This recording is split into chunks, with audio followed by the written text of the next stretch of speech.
Do you know what pretty privilege is? Do you know what pretty punishment is? Do you know where black women are within the realms of pretty privilege and pretty punishment? Because some of you guys don't. Some people don't. And it is really, really starting to irk me. Now, I know this topic has been spoken about many times, but people still aren't getting what pretty privilege means, where it's rooted from, and how pretty privilege does not really exist like you think it does. I am Serena the journalist. I mostly do video essays and social commentary videos, and this video will be about pretty privilege and pretty punishment, actually, where I'll be speaking about the root of this phenomenon, how it is dangerous, the social, psychological, and biological construct of it all, giving you examples of both men and women, and how pretty privilege and punishment exists in our society. And before I start, we are almost at 200 subscribers, so every little helps. So even if you're here, just subscribe. I can guarantee you're going to learn something new. I can guarantee you're going to learn something new. Firstly, what does it even mean to be beautiful? Now, the Collins Dictionary says a beautiful person is very attractive to look at. The dictionary says pretty privilege is an unearned and mostly unacknowledged societal advantage that a person has by fitting into the beauty standards of their culture. To those who are claimed to be beneficial to have access to a bunch of advantages at the same time, blame it on their merit compared to those who historically aren't beautiful or do not have to work harder to get. But who is considered beautiful? Because beautiful is in the eye of the beholder, right?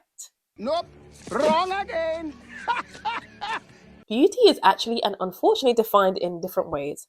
Symmetry, facial averageness, the indication of health, and indicators of personality. And when we think about facial aesthetics, there is something all about the golden ratio, which serves as a guiding principle of a beautiful face. I don't know why I did that. But anyway, the Center for Surgery reports that the concept of the golden ratio, often denoted by the Greek letter phi, has been around for thousands of years, dating back to the ancient civilizations such as the Greeks. This mathematical principle appears in various domains, from art and architecture to nature, and yes, even facial features. So let's start with facial symmetry. Let's just start with facial symmetry. Symmetry is believed to be a sign of genetic health. Evolutionary, a symmetrical face might signal that individual has a robust genes and has not undergone environmental stress during development. This makes them a favorable mate. We got that. If not, just rewind that. Now let's go into features indicating a good health condition. This is clear skin or rosy cheeks can indicate good health, which is evolutionarily desirable. For our ancestors, these external signs could have been indicators of a potential mate's overall health, resistance to parasites, or fertility. Do you get that? Now let's move on to indicators of personality. Evolutionarily speaking, individuals with perceived socially favorable traits like kindness would be more desirable as they might be seen as better partners or parents. A genuine smile, for instance, can be perceived as a sign of friendliness and cooperation. Sometimes I don't be smiling that much, I ain't gonna lie. Sometimes I don't be smiling. Science Direct has actually broke this down in terms of white beauty, black beauty, Asian beauty, Latino beauty, and I will leave a link so you can read that because it is a lot. And so now we understand that, let's talk about what beauty means for women and men. For women, being beauty is about femininity. So when it comes to features, it's about the nose, the cheekbones, the lips, the eyes, the nose. The nose is such an interesting concept, but which I could use for another video, but apparently a balanced nose is important. Harmonious balance is a nose that aligns well with other features, which creates a seamless and balanced look, especially when one smiles or laughs. You have predominant central features, which is the nose's centrality, which makes it noticeable. And an aesthetically pleasing nose can highlight the beauty of surrounding features such as eyes and lips. And for men, being pretty is more about being good looking. It's more about facial features like the jawlines, the neck, and the chiseled look. And so science believes that people subconsciously are attracted to these features at an initial glance. So let's just take Chris Hemsworth, Chris Evans, probably most of the superheroes. This is literally that chiseled look, superheroes. And let's take a look back at it just a bit. So Michelangelo's David's Colossal Renaissance marble statue made in 1504 depicted this biblical hero poised with battle with his Goliath. It is based in Sicily and is considered a symbol of young, male beauty and strength. And when I mean symbol, I mean embodiment of the Renaissance ideal of the perfect man. He is the ideal representation of male beauty in terms of not just his physical appearance, but in what he represents, which is intelligence, strength, confidence, and moral character. This guy became a kind of template for a masculine perfection, especially in Western art and culture. So I'm literally not surprised if Captain America is based on this man, because it's given Captain America, I'm not gonna lie. Like his form, his muscular build, he's muscular but not in like a bodybuilder way. Not that there's anything wrong with bodybuilders, and not that there's anything wrong with bodybuilders. But yeah, he has this lean body type which looks aesthetic, well defined, which apparently means it's meant to suggest grace and strength. And this is what the standard was meant to be for men: moral, grounded, and emotionally strong, heroically beautiful. So, as I said, Captain America. And so, before I talk in depth about pretty privilege, I want to talk about the halo effect. So for those who don't know, the halo effect is also known as the physical attractiveness stereotype, and the what is beautiful is also good principle, and is the idea that people who are considered attractive tend to rate higher for other positive traits too. Relationships you have rarely have to do with your looks. Due to the halo effect, people actually have cognitive bias to want to be your friend more, to want to be around you, to think that you're more intelligent or more easygoing or more successful because you're attractive. The term was first heard of in 1920 by psychologist Edward Thorndike, who wrote a paper called The Constant Error in Psychological Rating. Here he did an experiment where he asked commanding officers in the military to evaluate a variety of qualities in the subordinate soldiers. And these characteristics included things like leadership, physical appearance, intelligence, loyalty, and dependability. By doing this, it was to determine how ratings of one quality also linked to assessments of other characteristics. Through this, he found that high ratings of a particular quality also linked to high ratings of other characteristics. In the same way, that negative rating of a specific quality also led to low ratings of other characteristics. From this, researchers have been able to add on to this and have found that good-looking people tend to be seen as having positive personality traits and higher intelligence. One study even found that jurors were less likely to believe that attractive people were guilty of criminal behavior. Like, let's take Ted Bundy, for instance. Remember that documentary where it just told us that so many women were like obsessed with this man and loved this man because he was so good looking, even though he was a murderer? I'm not afraid of him. He just doesn't look like the type to kill somebody. You try to imagine yourself in his place and to see how he's feeling, looking at the pillows with blood stains and everything. It's basically that. And so we can even take this to schools and the media. Like, we have had plenty of films where the smart schoolgirl is this pretty, blonde, popular girl who everyone loves. And I'm just saying, it's also been said that the halo effect can influence how teachers treat students, but it can also impact how students perceive teachers. In one study, researchers found that when an instructor was viewed as warm and friendly, students also rated them as more attractive, appealing, and likable. This also happens in work. The halo effect can have an impact on income. A study published in the Journal of Economic Psychology found that on average, attractive food sellers earned approximately $1,200 more per year in tips than their attractive counterparts. Guys, this is actually real. This is real. So now we kind of understand the halo effect. Let's move on to pretty privilege and how it works. Pretty privilege is a form of implicit bias like male or white privilege. Implicit biases are subconscious perceptions, beliefs, and attitudes that influence our interactions and decisions. Okay? And I feel like many of us probably know how it works and how it's a societal thing, but let me tell you that when I was researching for this video, I was finding things that I was like, because what is going on? Or what was going on? What is / was going on? So there was something called the ugly laws, which were enforced between the 1860s and 1970s across various US cities, literally banning people with visible disabilities, diseases, and deformities from appearing in public. Like, what do you mean you can't go in public because you have a disability? Like, what does that mean? What are we doing here? And so here we start to realize that pretty privilege intersects with other privileges that can be average to heighten discrimination, okay? For example, white, able-bodied, straight men get higher salaries and better treatment than their non-white, non-able-bodied peers in the same STEM fields. This article, Pretty Privilege, The Lies That You Were Told, Part 1, I think is so interesting and I recommend everyone to read it. But it says, Somewhere along the lines, we have been badly conditioned to believe in pretty. Pretty is based on the perception, so is beauty. I think we can all agree that beauty is more forgiving. What we think is pretty has been woven strategically into society. Pretty privilege comes from the patriarchy, the male gaze. What men says goes. Now, pretty is different based on different areas around the world. In the West, it's closely related to how someone can assimilate to how whiteness is perceived. And so the article goes on to say that film, movies, magazines, newspapers, and TV have pushed the standard of what it means for a woman to be pretty. For one thing, she has to be white or damn near close to it. Even across the globe, European beauty standards are coveted. And the funny thing is, not many women can achieve pretty naturally. So take this video for instance. It's called the halo effect, where we ascribe certain qualities to someone based on something we like about them. So if we find someone attractive, we say they must be trustworthy. If we think someone's good at talking or we enjoy the way they speak, we're like, they must be organized. You get it? These also came from racist theorists such as Johann Friedrich Blumenbach, who was a German theorist in the 17th century and wrote on the concept of race and the body and led the theory of the 5 races, which were Caucasian, Mongolian, Malayan, Ethiopian, and American. Blumenbach's writing retained a scientific stance, but he exposed his bias on beauty when he wrote that the Caucasian skull of a Georgian female was the most handsome and becoming. He stated that the most beautiful people live in the southern slope of Mount Caucasus.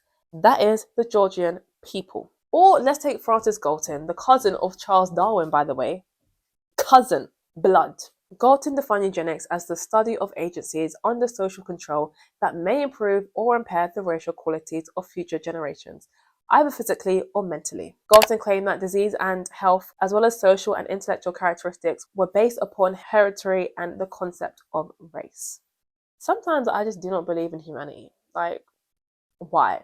Why was this all necessary? In today's image-conscious society, pretty privilege can lead to better job prospects, societal favour, and evil leniency in legal settings.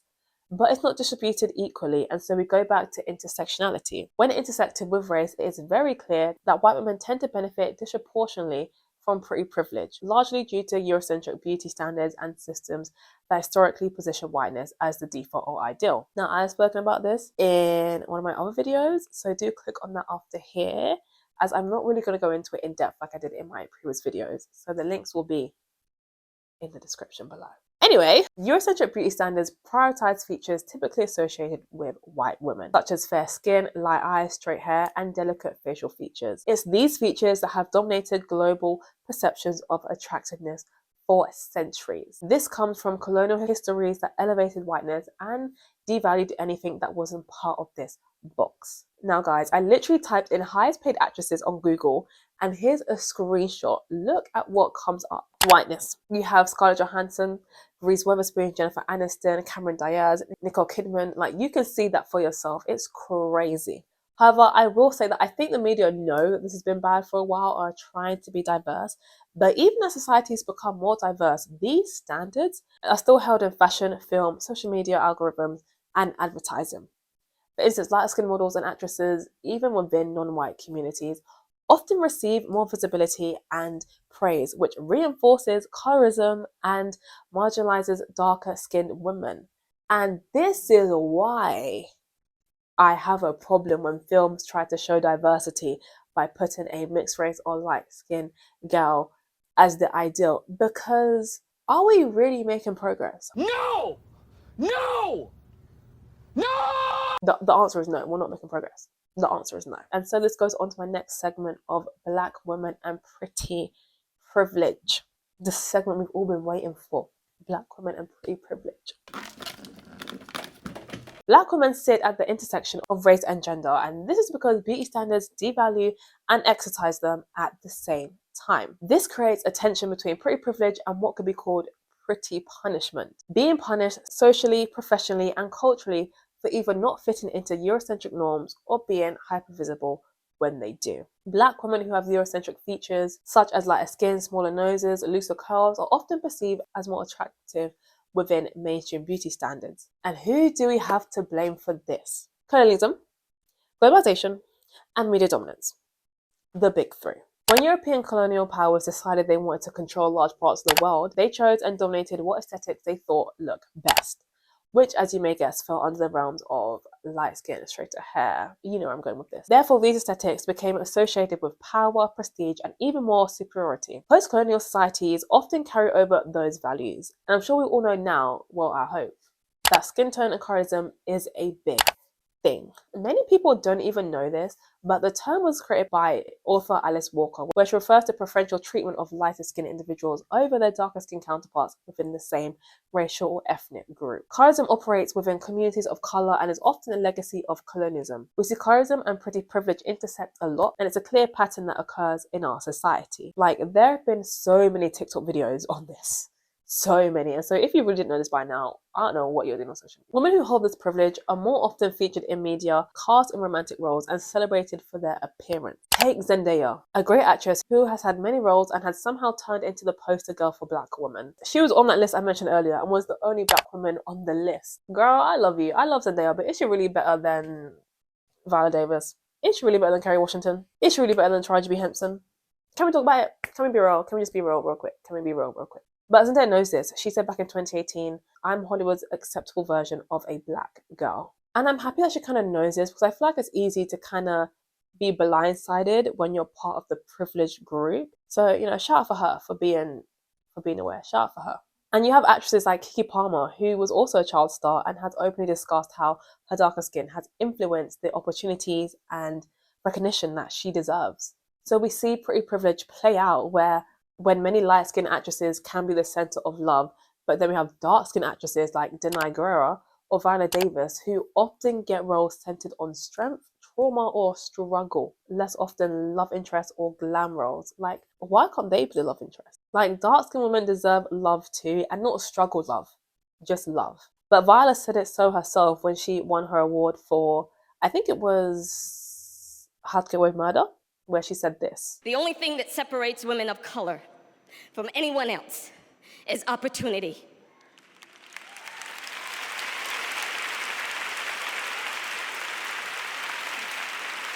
You cannot win an Emmy for roles that are simply not there."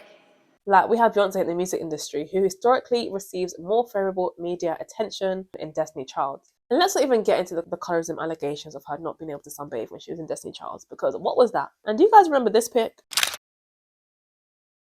Everyone was mad. Like, Beyonce, what are you doing, girl? No. And so colorism is not the only thing that adds to this as well. Facial features add to pretty privilege. Historically, noses that are narrow with high or defined bridge, slimmer tips are closer to features often found in Eurocentric beauty ideals. Harsher, flatter bridges, wider bases, more bulbous tips are often stereotyped or associated with non-Eurocentric facial norms. So let's take Janae Craig, for example, a beautiful, beautiful girl. She's a dark-skinned woman and America loved her. She's actually been branded America's sweetheart, so that's kind of cool. Shout out Janae. I did a separate video on black women in dating in reality TV shows, which will help this video. But I discussed how black women, especially dark-skinned women, are often scrutinized in the media and especially in dating and are not considered and deemed as desirable. So also check out that video because that will really help with what I'm talking about here. But she's been deemed pretty for a black girl. Pretty for a black girl. Like, I even hate that term, pretty for a black girl. Like, what does that even mean? Like, I know what it means, but like, why? And some people have linked that to her nose. She has admitted to getting her nose done, but in society, altering one of those features can lead to increased compliments, social acceptance, and media attention. So how the change in those shapes and how the change in nose shape might help her pass more easily within dominant beauty standards. And so even if she is a dark-skinned woman, she has features that would be commonly associated with whiteness. Alandra from season 7 of Love Island USA is known as Black Barbie. And you can say, what does that even mean? No, we know what that means. We know what that means. Barbie was a representation of beauty and femininity, and the Black Barbie is just the black version. This video really explains it well. Yeah, the standard for black women to be well kept is higher for any other type of woman. Oh my God. It's like to be deemed as a good looking black woman, yeah, you have to be 10 out of 10, 7 days a week, 24/7. And we don't we are not given the grace, not that we need to be given it, but we don't have a relaxed, casual look where we're still rated 10 out of 10. Nope. You have to be looking Yep. red carpet ready all the time. Alondra could be said to hold the same Eurocentric features such as a small nose and being slim, and so can carry on that name. But what if she didn't hold features deemed pretty or worthy of being a black Barbie? Would she still be seen as one? Honestly, I think we're just stuck in a cycle where there's a lack of exposure to different types of women and different types of people. The media really just stick to a certain category, certain frame of women for what they think are desirable. And so that trickles down to our everyday lives where people who look like that are able to benefit of this prettiness because it's a part of a cycle that is just repeated in our everyday lives. And so we understand where pretty privilege comes from for Black women. But what about pretty punishment? Is pretty punishment even real? In a recent interview, Sweetie said that she's experienced pretty punishment. Girl, be for real. But I think with a statement like that, it has to be broken down so we can understand why it's wrong. In interviews, Sweetie has spoken about being dismissed, underestimated, or disrespected because of how she looked. She said that people assume she's unintelligent or not talented simply because she's attractive. And I do believe that that is a real thing. And instead of gaining pretty privilege, you were also experiencing from other people jealousy, objectification, and stereotyping. For example, the dumb pretty girl. But whether Sweetie thinks this or not, it's problematic. And it's problematic because even though she may feel punished in some spaces, you can't deny that beauty has undeniably opened doors that are closed to other people, especially when we think about darker skin or less conventionally attractive Black women. Even the word punishment makes it seem like she's been wronged. It would have been better for her to say instead that she recognizes that the same system that stereotypes her is actively excluding or harming others on a deeper level. For instance, when she is underestimated, darker skinned women are often invisible altogether. And while she's sexualized, other Black women are dehumanized, emasculated, or outright rejected. The system that punishes her is the same one that rewards her for being close enough to whiteness in the first place. Are we getting that? And yes, she might face judgmental or stereotyping, but that is a privilege problem compared to being erased or dehumanized altogether. And I agree that it's not the same system of punishment, but it's a spectrum of inclusion, and her position is closer to the privilege end of that spectrum. And it makes people focus on her struggle in a space where she had been picked to lie in, whether she does this in reality or not. Sweetie's brand is literally built on being icy. And when we look at videos, it's this beautiful, high value, light skin, mixed features, long straight hair aesthetic, which is loved in the media. What are we talking about here? And so I think that instead of calling it punishment, it would be more beneficial if she said something where she recognizes that she benefits from pretty privilege in a society that commodifies beauty. But that same society still limits her because she is a woman and a Black woman. This way she acknowledges the privilege of being considered beautiful in a Eurocentric system. And this reminds me of the Queen Naija situation in a old video where she said something along the lines of all the nappy haired dark skinned girls were jealous of her or something in school. Tone deaf. That situation was crazy. And this TikTok really explained it. I would still never pretend that my life is hard as a result of being pretty.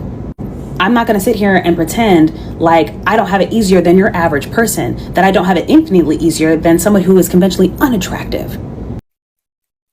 I think a lot of celebrities really live in their own bubble where they're almost blind to anything that doesn't personally affect them. Let me make this clear. Like, people who are still in a position of power are complaining. Like, can we get back to earth? And I was also thinking of Legally Blonde, a film that uses the character of Elle Woods to illustrate both the benefits and challenges of being a beautiful blonde white woman in a professional world. In this film, Elle Woods is an all-American girl, thin, blonde, wealthy, and conventionally attractive. But throughout the film, Elle is underestimated because of her appearance, assumed to be shallow or unintelligent.